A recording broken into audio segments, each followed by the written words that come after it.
Hello, everyone, and welcome back to another Second Glance. And it's Arkham City's time to shine. Yes, releasing this on the same day. Pretty much doing this with all my reviews. Not sure if I'm gonna do this for the Marvel games right away, but we'll see what happens with that. Yeah, so Arkham City. I've said this before. I love Arkham Asylum. Arkham City is just fantastic, and this was one I was really looking forward to reviewing. It's pretty much the first two games that I had the most fun with, and I honestly thought I was gonna have a lot more fun with Arkham Origins onward, but you know. We'll get to that. We'll get to those later.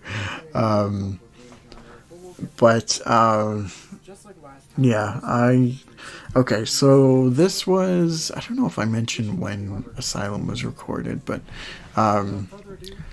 when I recorded Asylum, it was I want to say late February, early March, something like that. And right outside the walls of the prison. With City, it was right afterwards, because my whole thought process was Unsurprisingly, he gets arrested by Tiger Guards. a whole thought process when I was coming up with the channel and stuff was just essentially go about it having just getting as much footage as possible, and most of this was just particularly with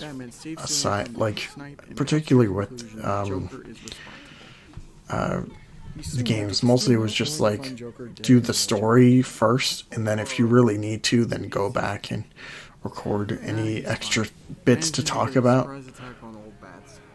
But yeah, I was this was right after I finished recording Asylum, which I want to say was around that same time frame. When it came to recording these games, yeah, it was just early on in that year, in the midst of all the other shit that was going on. But 2020, man, that was a year for sure. But when it came to the script, that was, that was at least a couple months afterwards that I wrote the script, wrote a majority of the script. I had a lot of trouble with writing scripts, and even now I'm not really that great at it. But the cops are saved, Freeze is freed, and we do battle with only for them to be. I didn't really make a habit of writing notes, particularly with the first two games, because it was just I already played this a million times, so it's just don't really need to. But which I did learn later on. Which word of advice: if you're gonna review games, then review anything, I should say, you really need to take notes while you're doing what you're doing. It'll really come in handy later. Yeah. So, as far as editing and stuff, I love this. I love this joke here. I was actually sorry to go on a tangent, but that clip I was really worried about putting in there because I used a lot more than anticipated, so I was really worried that WB was going to be on my ass for using clips of their movie that they probably don't give a shit about anyway. But speaking of jokes, this one up here was a necessity when it came to Vicky Vale, but I think I only used 5 screams or something like that, but I knew as soon as just the idea, whenever Vicky Vale came to my head, I was just scream. But okay, so as far as editing this was like right after I finished Asylum. I was like on to work with City, no problem. And so let's get it over with now. And if there's one, oh yeah, it's okay. So the first thing I really like fixed right away, or the first thing I didn't do with this is that I didn't record all my voice lines like in one giant recording session and then just slowly piece it. That was, just tedious and annoying. So I had the idea of just like basically taking whatever line I recorded and then just keeping it as that line, which I still do to this day. Like every once in a while, like I'll put multiple voice lines together in a recording, but like depending on when it comes to a certain topic or whatnot. But with this, as opposed to just doing each, like all the story stuff in one recording, just having it all sectioned out was a lot easier to do.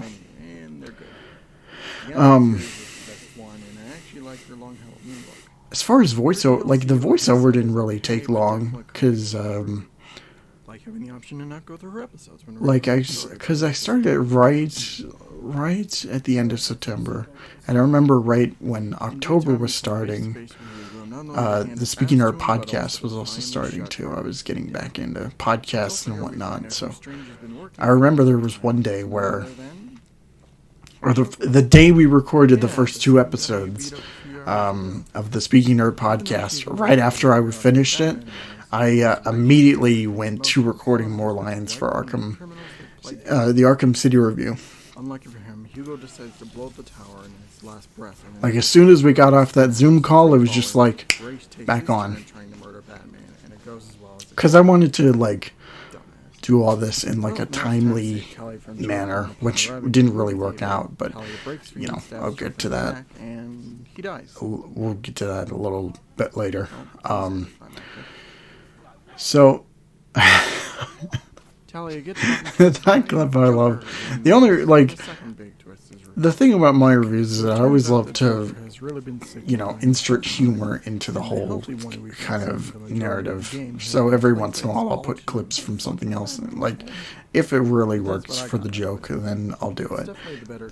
The thing that bugged me about that, I love that it was added, but the only thing that bugged me in retrospect is that I forgot to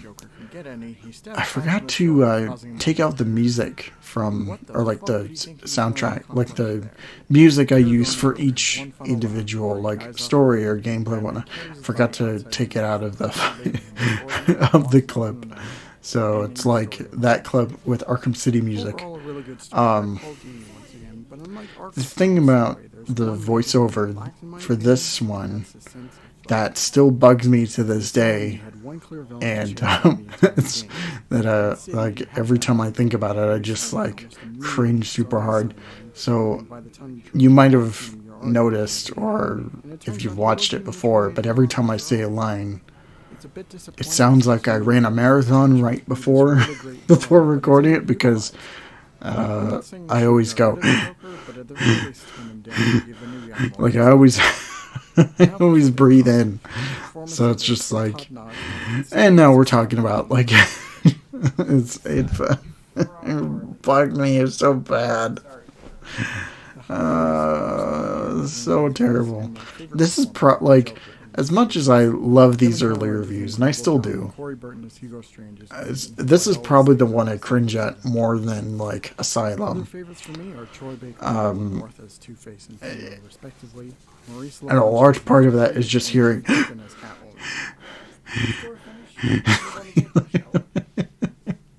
it's so dumb. It's so stupid. I'm not going to try and spend too much time here. But there are some the whole, my plan originally was to been smoothed out or removed was to release it at the end of October. Can't tell you how satisfying it is just to start. That's what I wanted, but unfortunately it didn't really like work out like that because eventually, like, I did record a good majority of it Gadgets can be integrated into combat throughout October, but you know, life just kind of got in the way. A lot of stuff was happening that I don't really want to talk about, but it wasn't good.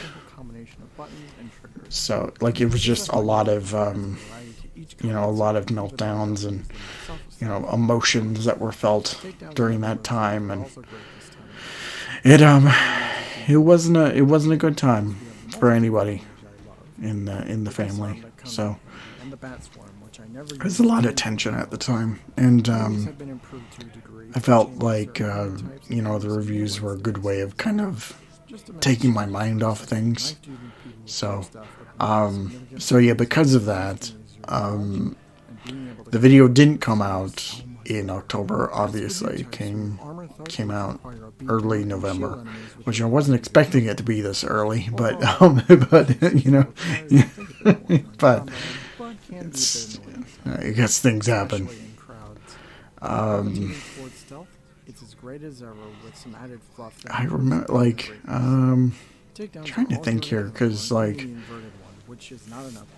yes, like, I probably said in a video, I forget which one, like, I said that I was going to put it out at the end of October. Like, I guaranteed that would be the case.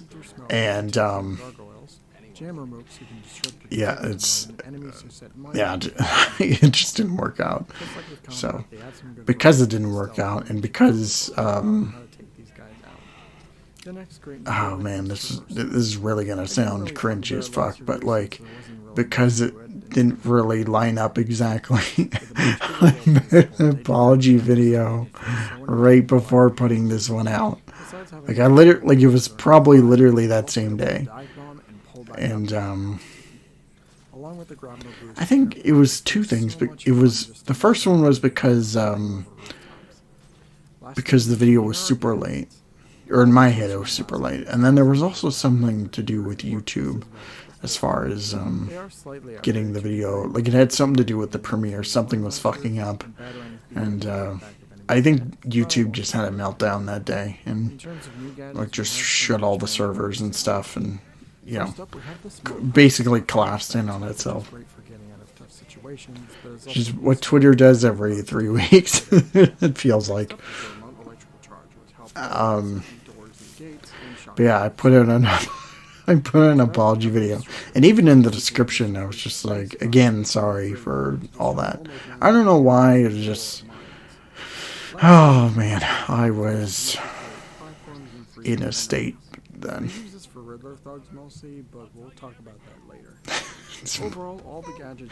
But the video came out, and you know, it's been like over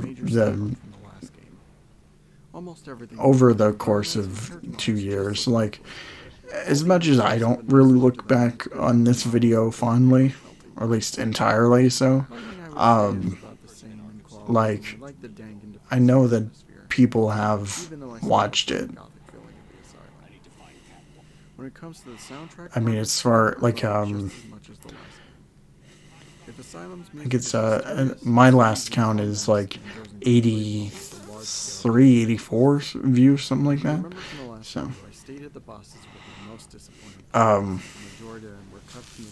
So that's something I can say.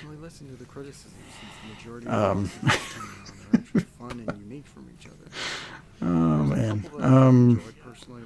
But yeah, it's just, the more I think about this video, like, it was super ambitious because of, you know, it's me doing an acclaimed sequel, and not only just that, it was also, you know, it was also doing like 2 other versions of the game.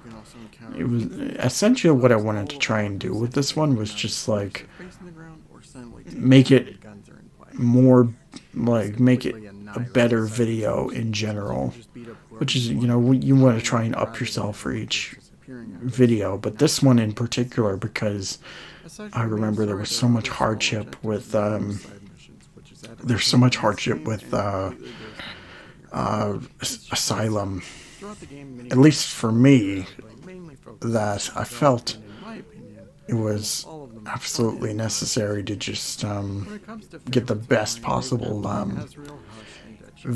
video I could, and kind of succeeded in some ways, and some others it really didn't. Political prisoners, because there are so many, and it's the same scenario. I don't feel I was as nervous with this one. Even in the voice lines, you can kind of tell. But yeah, in some ways I feel that, in some others, like, it just doesn't feel that immediately. But I am still really proud of these early videos, because I didn't think myself I could really do it, but I did somehow. I really don't know how, but it just sort of happened. And now I don't want to say I'm particularly great at doing these reviews, but I mean, I've had some good comments from them. But outside of the main campaign, there's also the returning challenge mode, now titled Riddler's one thing I remember particularly around this part of, like, this back, like, this part of the video, it goes into campaigns are 3 random maps bundled together. it goes into the remastered portion and also the Wii U portion, but something was going on with the audio around then, where it was just like it would start to come in and then it would slowly fade into silence as it, finished off. So imagine I'm talking, right, and then all of a sudden it just it just quieted itself down, and but yeah, I don't know what the deal was, but it just kind of happened like that. There's story DLC the way I tried to fix it by, like, adding the same line in, like, try to make it louder. But I feel like you can kind of tell that it slowly, like, dips out. So bit of DLC for me is the different Batman skins, with my favorites being the animated series and Batman Beyond. Yeah, I don't know what the deal was. But, skin and Earth one. All the other skins besides those, but I really find myself using them on my now on to the extra bits. Yeah, here we go with this. I don't know if I mentioned, like, I don't know if I mentioned this before, like, I felt it was just kind of necessary to add, like, as opposed to making a video talking about the remaster in general, I just felt it was more necessary to kind of get my thoughts in within each game, like each separate video respectively. So for Asylum, do Asylum Remastered, and then City do City Remastered. But the thing I found out with this one is that, like, I just felt the same, like, across both games. So that's why I kind of kept it really short and concise. If I went on for like 10 minutes just talking about the remaster, then it wouldn't have worked. So short and sweet is, but since I was, going over the extra versions of City, I was really excited to talk about the Wii U version. Since as far as experience goes, like, I played the Wii U version a hell of a lot when I got the Wii U back in 2013. Yeah, 2013. 2014 is when I got my copy of Arkham City Armored. But essentially a precursor to the shock gloves and organs. It's a neat idea, Yeah. but it doesn't really do much. It was fun because as much as I loved playing City on the Wii U, like just going at it from a critical stance was a little interesting. But I still think, like, in general, I think Arkham City Wii U is a fun package overall. In the standard menus for upgrades, BIOS stories, and Riddler stuff, etc. The gamepad adds a nice dynamic. Yeah, here you can definitely notice the audio dips with my voice lines. And yeah, still to this day, no Arkham on Switch. Hopefully we can fix that. Oh yeah, this joke. It'll make money. If they decide to put the So, when it came to like zooming in on stuff, the software wasn't that great. Which is why you'll notice that like the